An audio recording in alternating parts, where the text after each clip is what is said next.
सही मायने में किसी भी बेरोजगार के चे रोजगार करनी है तो पूछ लो, या नौकरी लग रहा है उससे पूछ लो।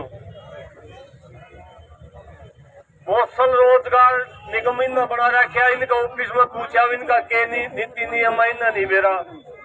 सीईटी वाले अधिकारी बैठे हैं, उन्हें जो भर्ती करनी है उन्हें नहीं बेरा। और वो तो के प्रधानमंत्री जो मुख्यमंत्री है उसमें नुए नहीं बेरा। अध्यापक टीचर अलग अलग हुए हैं, केक हुआ है। ये तो हमारा दुर्भाग्य है कि इस प्रकार के मुख्यमंत्री 10-10 साल तक इसमें राज करे, जिसने टीचर और अध्यापक के बीच का निवेरा के अंतर का के हुआ है। साथियों,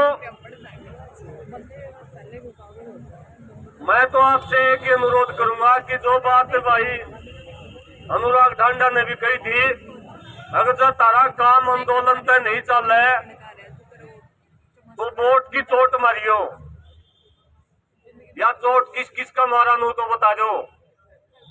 जिसका या चोट मारा वो ये मालिक बन बैठे है, वो ये मारा शोषण करे है। भाई वोट की चोट किस किस का मारा, या तो मसा कांग्रेस लगाई थी, फिर या इसके बुक पे आ बैठे। ये भी इसमें जगाओगे और आ जाएंगे दो हंड है सारे। इसे चक्कर में अगर खाली जगह हो जाओ तो हम बैठ जाओ।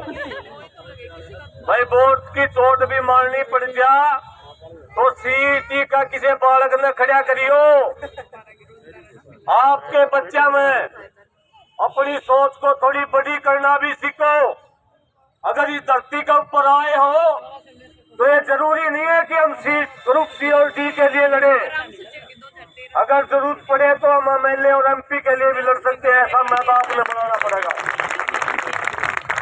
और निश्चित तौर पर अगर सरकार ने इस बात को नहीं माना, अगर आप लोग युवा इकट्ठे होकर इसी प्रकार से भाईचारा बना के अगर वास्तव में चोट मारना चाहो तो जितने मुख्यमंत्री के दावेदार हैं, जितनी पार्टियों के सारे अगर सेमी कैंडिडेट खड़े कर दियो और युवा मिलकर न उनका सारे का चोट मारियो, एक का चोट मारने का काम नहीं चलेगा। ये मेरा सुझाव हुआ।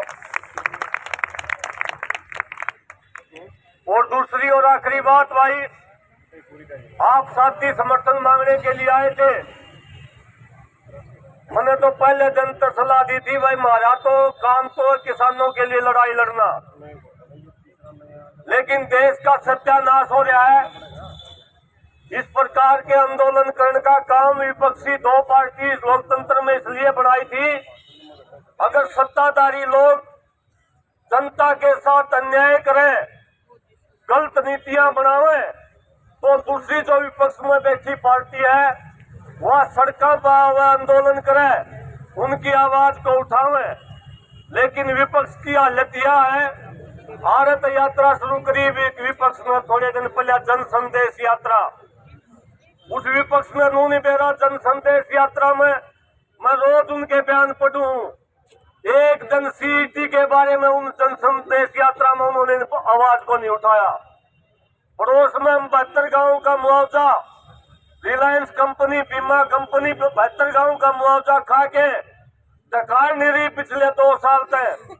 एक दिन उनके प्रति वो बयान नहीं दे रहे। कहने का मतलब क्या है, विपक्ष इस देश में बचा नहीं। हमने अपनी लड़ाई, जनता ने अपनी लड़ाई, अपने आप हकों की लड़ाई अपने आप लड़नी पड़ेगी। और हमारा तो पिछले दिनों से नारा भी एक के है, हम नहीं मानते कि सरकार ने, हम तो एक के नारा लावा, लोकतंत्र में एक ही सरकार है, जनता की सरकार। और जो पॉलिसी, जो नीति जनता के खिलाफ है उसके खिलाफ जनता को खड़ा होना चाहिए।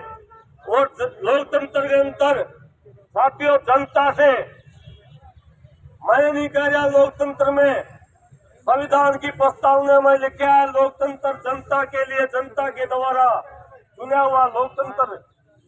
जनता मालिक है, ये नौकर हैं जो मुख्यमंत्री बने बैठे हैं, हमारे नौकर हैं।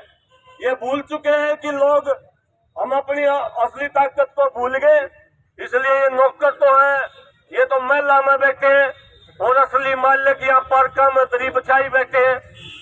इसके बारे में भी आप लोगों को गंभीरता से विचार करना पड़ेगा। हम आपके साथ में मजबूती के साथ, जो भाई बहन प्रियंका ने कही आप लोग लड़ाई लड़ो, आपके नेतृत्व में लड़ाई लड़ो। हम आपके साथ लाठी खानने, मुकदमे खानने, जो भी बात आप लोग जो भी आदेश दोगे, हम आपके साथ में कार्यकर्ता बन की लड़ाई लड़ने तैयार हैं, क्योंकि आप सब हमारे भाई बहन आप लोग बैठे हो और हम आपके जीवन का दर्द को समझ सका। निश्चित तौर पर आपकी लड़ाई में आपको जीत मिलेगी। आप सबका बहुत बहुत धन्यवाद। जय जवान जय किसान। धन्यवाद।